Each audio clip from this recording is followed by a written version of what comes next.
In the name of the Father, and of the Son, and of the Holy Spirit. Amen.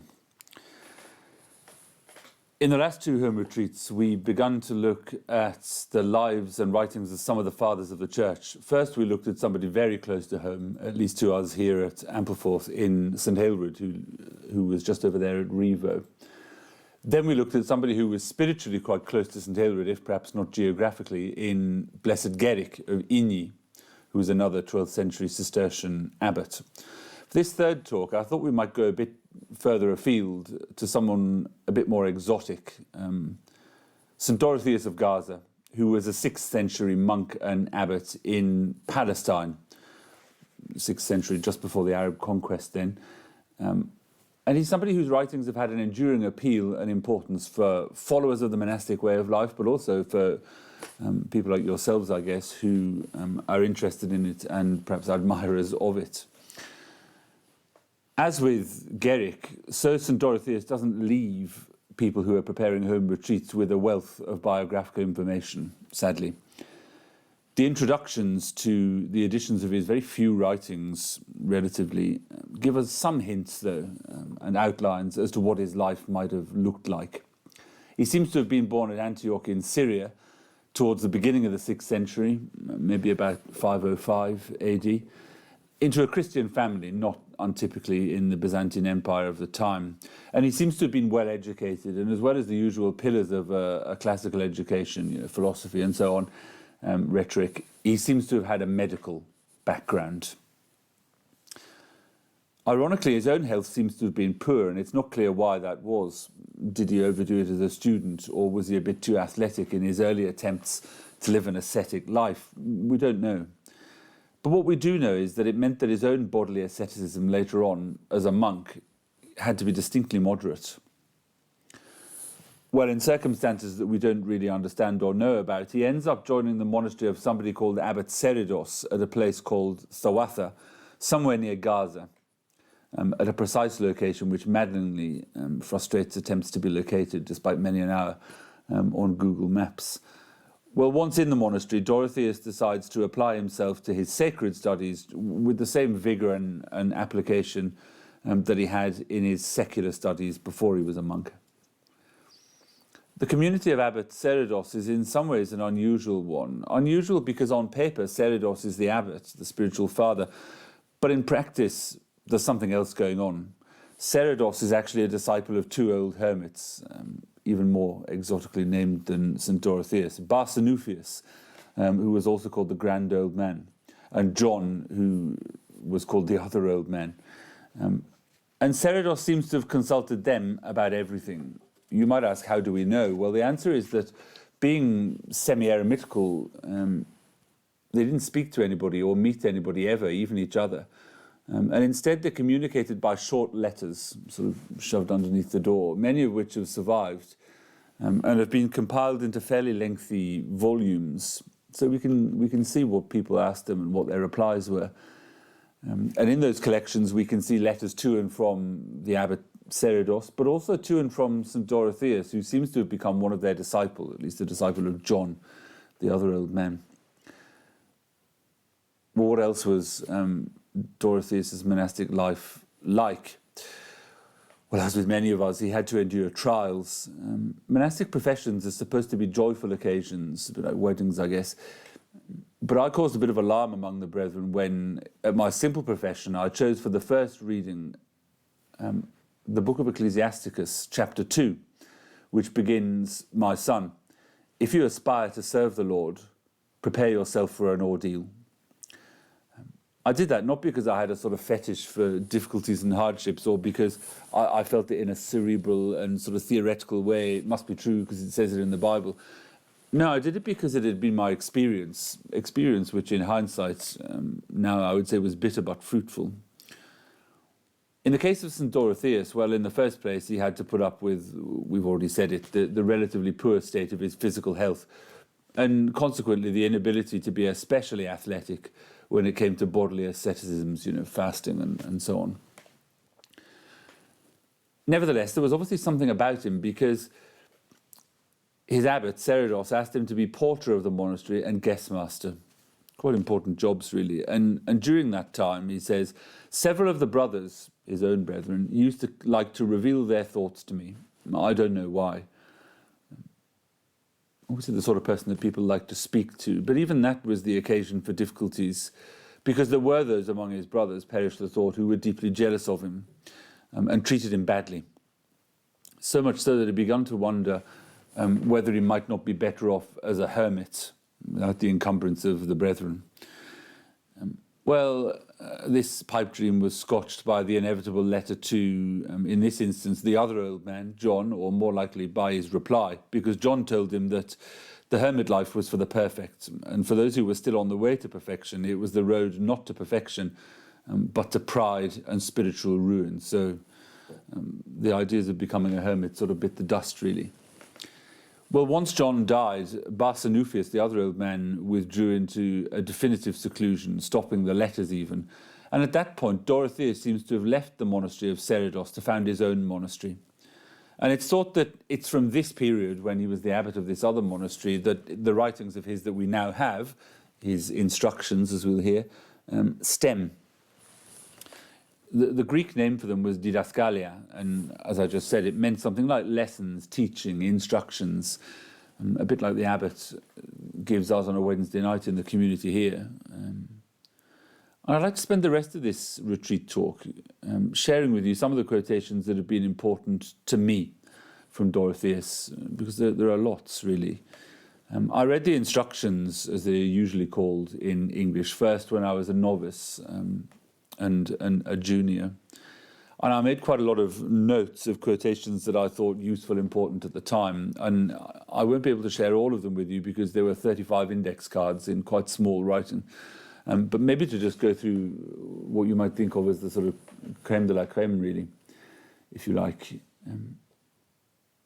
In addition, in the description in the YouTube version of this talk, just underneath the video, when you click on Show More, there's a link to a complete text of one of the discourses, discourse number 6, called On Refusal to Judge One's Neighbour. You can also get it on the Abbey website in the appropriate section. And that's really for you to read if you feel called to do so and to ponder in your own time.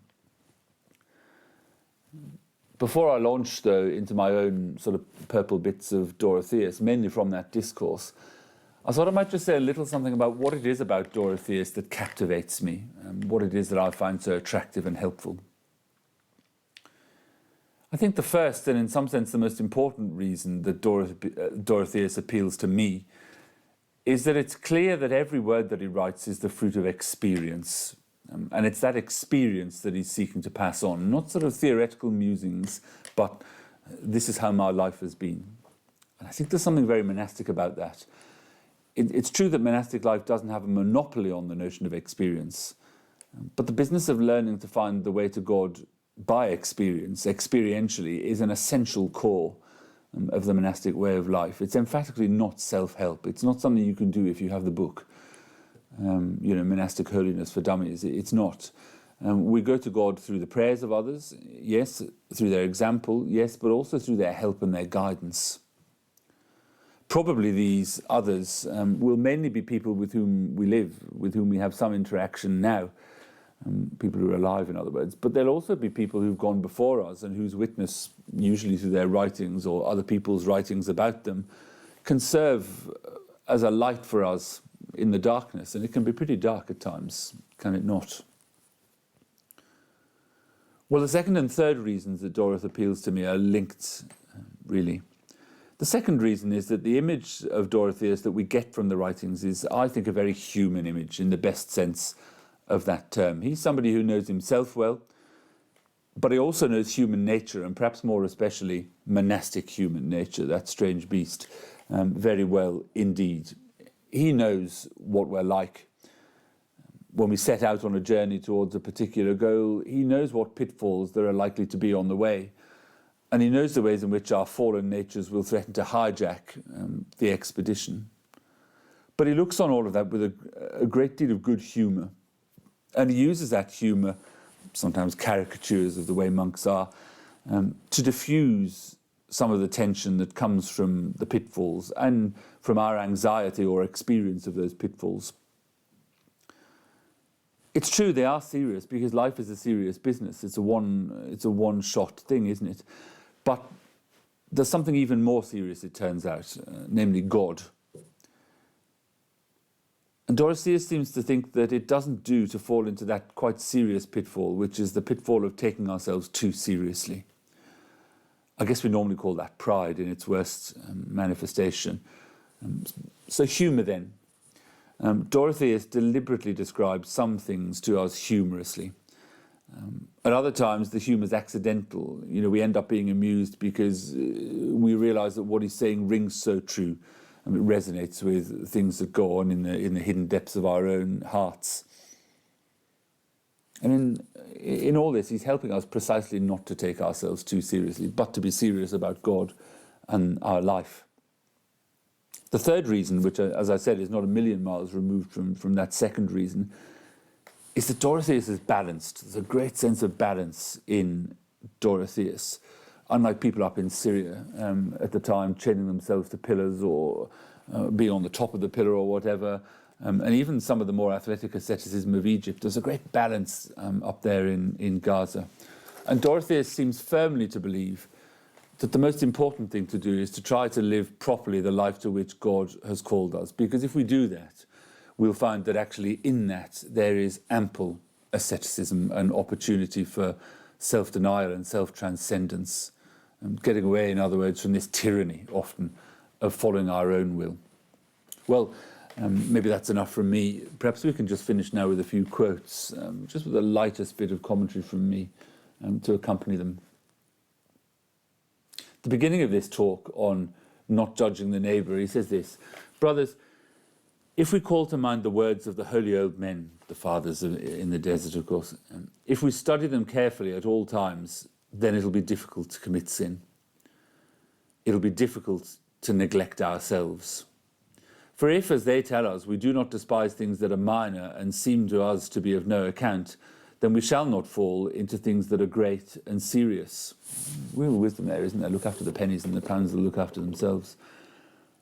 As I'm always telling you, from these trivial things, from saying, what does this matter, what does that matter, the soul acquires a bad habit and begins to despise even great things. Do you see how serious a failure it is to judge your neighbour? I guess we often think of the big ticket sins as other things, and he's saying, judging the neighbour, it's bigger than you think. Indeed, what is more serious than this? For indeed, what does God hate or turn away from so much as this?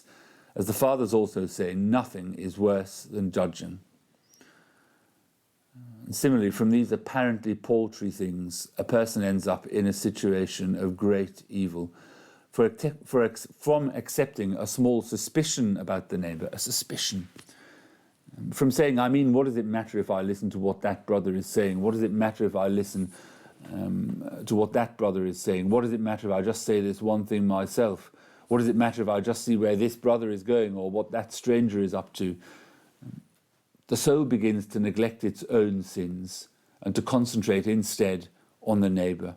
And finally, from this, it begins to pass sentence on the neighbour, to talk him down and to set him at naught. And from this, it falls itself into the very things it judges in the other. I guess he's putting his finger on something that a lot of us perhaps don't avert to very often, which is just how often we go to work on the neighbour as a displacement activity, really, to avert our gaze from all the things that we know are wrong, really, in our own life. A bit further on, he talks about somebody who refused to judge his neighbour and said, today it's him, tomorrow it'll be me. And he says, do you see how enlightened this divine soul was? Not only was he able to flee from judging his neighbours, he also managed to esteem himself to be beneath the level of his neighbours. But what about us, wretches as we are? We condemn all alike. We feel repugnance for people. We set them at naught whenever we see or hear or even suspect something about them. What is worse, we do not even stop at causing this damage to ourselves, no. We go and find some other brother and immediately start saying to him, this and that has happened, and we cause harm to him by placing sinful things in his heart. So interesting that, the putting his finger right on some of the feelings that we have and the thoughts, I guess, that go unnoticed even by us, and also just reminding us how bad it is to put a bad thought in the heart of somebody else. Impossible to get it out afterwards. Goes on, have we no fear of the one who said, woe to him who gives his neighbour something foul to drink? We do the demon's work, and it does not worry us. For what is the work of a demon, except causing trouble and damage? See how we collaborate with the demons in bringing both ourselves and our neighbour to destruction. For anyone who causes damage to someone's soul is aiding and abetting the demons, just as those who work to do what is good for souls work with the holy angels. Interesting, I think. He then has a little commentary on the notion that we get from the scriptures that charity, love, covers a multitude of sins. And he says this, as for us then, if, as I was saying, we have love, that love should cover every fault, as is the case with the saints when they see people's faults. Love covers a multitude of sins. We often think if we love, it means we get let off our own sins, but actually it means, love is blind in a way to other people's sins rather than wanting to call them out and judge them, according to Dorotheus. He says, are the saints blind? Do they not see sins? Indeed, who hates sin as much as the saints do? But nevertheless, they do not hate the sinner. It's an old line, isn't it? But it doesn't stop being true. They do not condemn him. They do not turn away from him. Rather, they show him sympathy. They admonish him. They entreat him. They seek to heal him, rather than tear him limb from limb. They seek to heal him as they would a sick limb. They do everything they can to save him. It's just like fishermen when they cast a hook into the sea and catch a big fish, and they sense that it's agitated and going berserk. They don't try to pull him in there and then, heavy-handedly, otherwise the line would break and end up being destroyed, wrecked. Rather, they immediately give him some line and let him go wherever he wants. And when they sense that the line has gone slack and that he's stopped writhing about, then they begin to draw him in again, little by little. In this way, the saints draw a sinful brother to themselves, lovingly and with great patience, and they do not turn away from him or despise him. Or again, it's like a mother who has an unsightly son. She doesn't despise him or turn away from him. She dresses him beautifully and does everything she can to get him to look more graceful.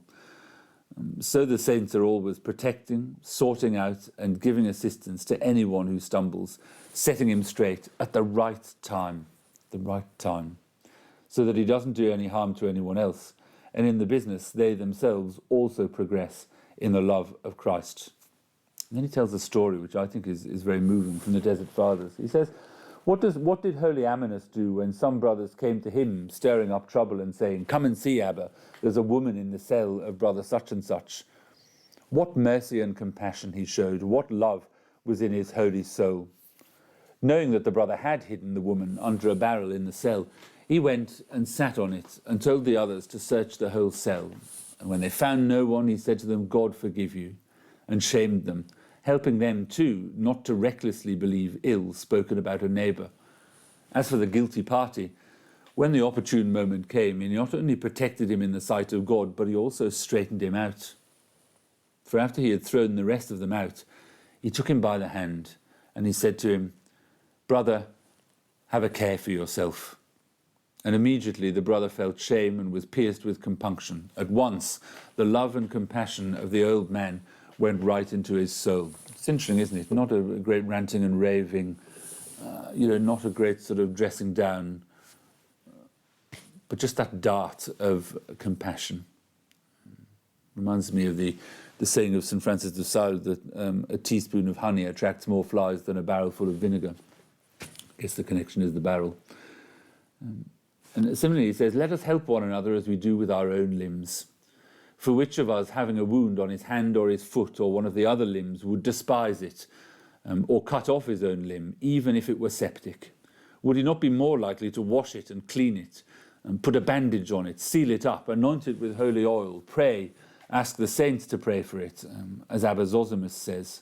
In short, he will never abandon his own limb, even if it has developed a putrid smell, but will do everything he can to bring it back to health. And this is precisely how we ought to show compassion to one another, help each other, or get other more able people to help us, and do all we can in thought and deed to help ourselves and each other. So often we lose the focus on that aim, don't we? The aim is to bring people and ourselves indeed to wholeness, to holiness, not to condemn. I hope I'm not the only one who knows that that's a difficult ideal to live up to. Well, lastly then, he says, I'll tell you about an image from the Fathers so that you may understand the power of what I'm saying. Imagine a circle drawn on the earth with a compass and a centre. Now the centre is precisely the middle of the circle. Apply your mind to what I'm saying. Now imagine that this circle is the world with God at its centre, and the lines radiating towards the centre of the circle are people's various different ways of life. When the saints desire to come into the middle, to draw near to God, as they progress along the journey inwards, they get closer to God, it's true, but also to one another. And the closer they get to one another, the closer they get to God. He's saying it works both ways. And it's difficult to know which comes first, maybe. Similarly, imagine the opposite. For when they move away from God and turn towards the outside, you can see that the further out they go, the further apart they get from one another, and the further they are from God too. So he's saying these two things are linked. If we want to be close to God, we have to be close to our neighbours. If we get close to our neighbours, then hopefully that'll bring us close to God too. I think it's real practical wisdom. Well, I hope that gives you a flavour of what it is that I like about Dorotheus. I hope maybe it has caused you to be attracted to him. Well, if so, have a look at that text. It's like a rude translation, but have a look. As I said, it's just beneath the YouTube video or on the Abbey website. And have a read for yourself. And what is it that strikes you? Is there anything in there that you feel attracted to or which speaks to you? If you felt like reading the rest of the discourses, they're available in a reasonably slim volume, hopefully not too expensive, published by Cistercian Publications, and there are only 14 of them, and I think they're all worth a read, really. Well, enough. May God bless you on this day of retreat with St. Dorotheus.